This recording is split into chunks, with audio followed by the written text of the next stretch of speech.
Hi everybody. This video is discussing preparing for an exam. It's really important and that's really an understatement. But I just wanted to go over some thoughts and ideas as you prepare for all of the exams, but this one specifically as you prepare for our first exam. The first question on this page says, have you ever fooled yourself into thinking you were prepared for something and then you discovered that you really weren't? It's a really good time to pause and think about those times that could have happened in your life and what caused them or what created the situation, what you did in the situation, what you did differently after the situation. But just to think, this is applying to a test where you think you're prepared and you get in there. And I've had students say, I've studied 9 hours and I didn't do well. And so you have to question, how did you study? What was going on?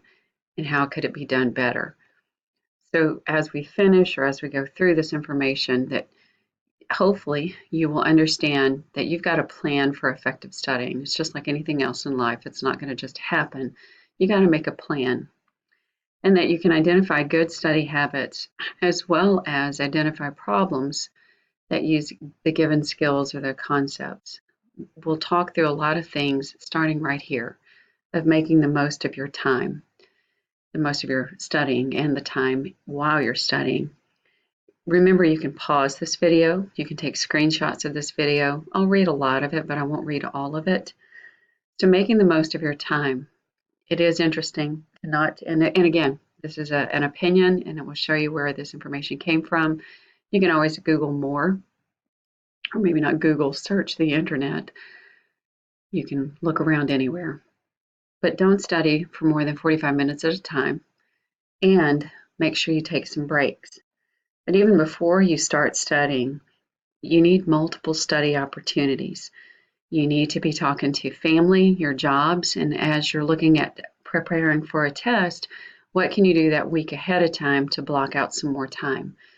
You'll have to decide that, and you'll have to balance that with what you really need, what you really want, what are excuses, and what are really things that can be overcome.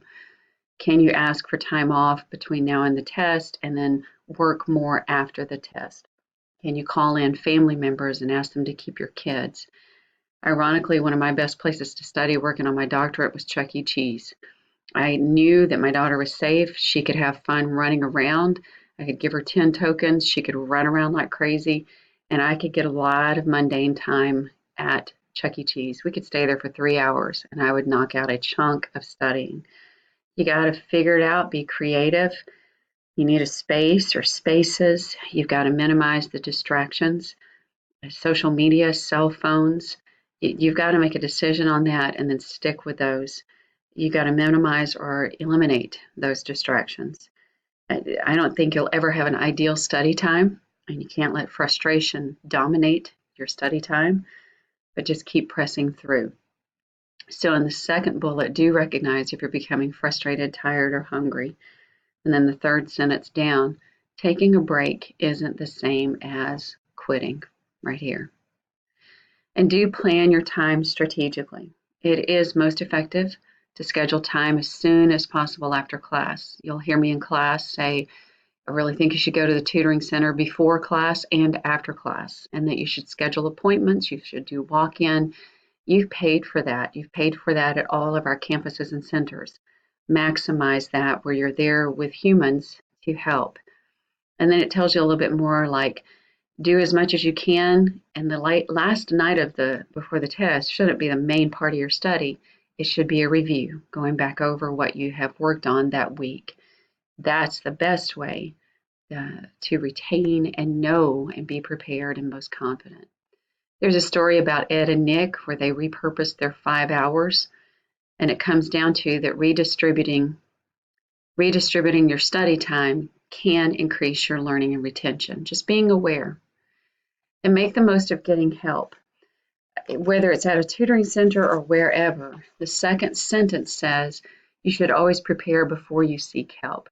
Don't just show up at your professor's office. Don't just show up at tutoring. Don't just show up at a group study time. Get in some prep, some pre-work, some pre-looking through the material before you get there. This has to be a priority. You can make all the excuses in the world about all the things in our lives. In my case right now, it's exercise and treating that as a priority and protecting it. So study time has to be a priority and not just lip service. It's got to be something that you really treat and your actions show that it's a priority. Don't wait to get help. Don't be embarrassed to get help. Don't be prideful to get help. That's the smart, wise thing to do, is to reach out to get help. And again, me and this exercise thing, I am reaching out. I've now in a couple of Facebook groups. I've got a couple of face-to-face groups. I've got all sorts of places where I can eliminate my excuses and get the job done. But then I offer and have grace to myself, because life does happen and I don't do as well as I wanted to do. And that's the same with studying. Don't quit, don't give up, but also don't expect people just to show you how to do the stuff. And don't get frustrated when they don't.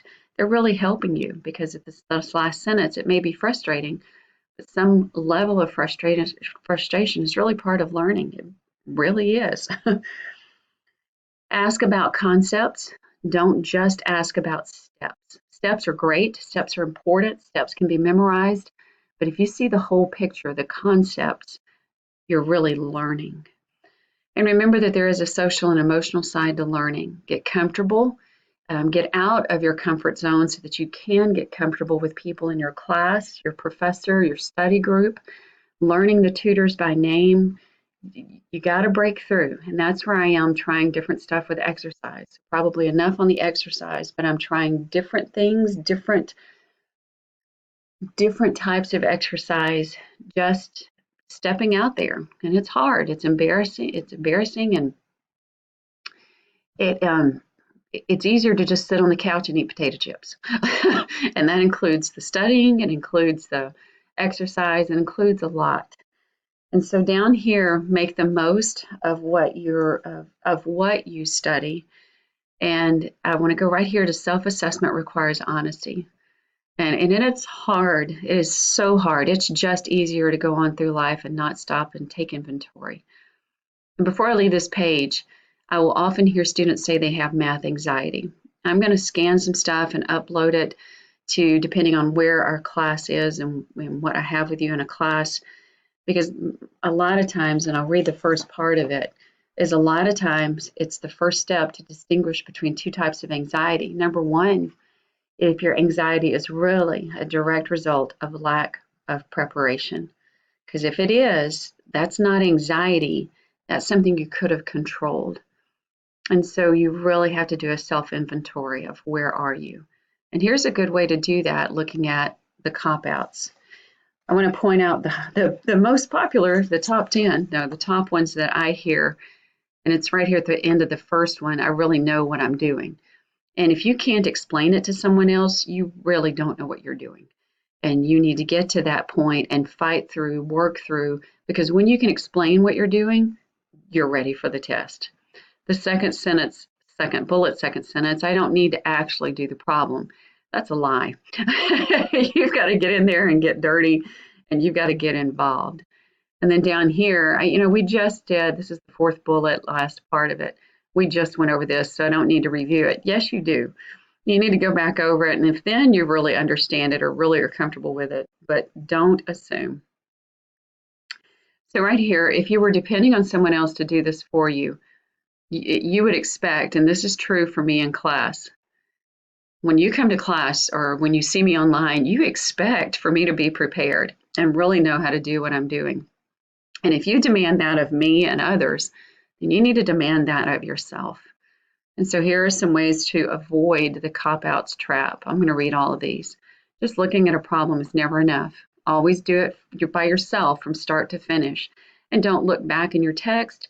Treat it like a testing situation. Be harder on yourself outside of the testing situation than you'll need to be on the inside of the testing situation. If you had to ask for help or look up something, do a similar problem from start to finish. Make note of the problem and do another one in the next few days. And if someone explains something to you, explain it back to them in your own words. That's really powerful, and it's effective. So making the most of sleep is the last thing to mention. And it would be nice, I put haha on my own notes, to get a lot more sleep.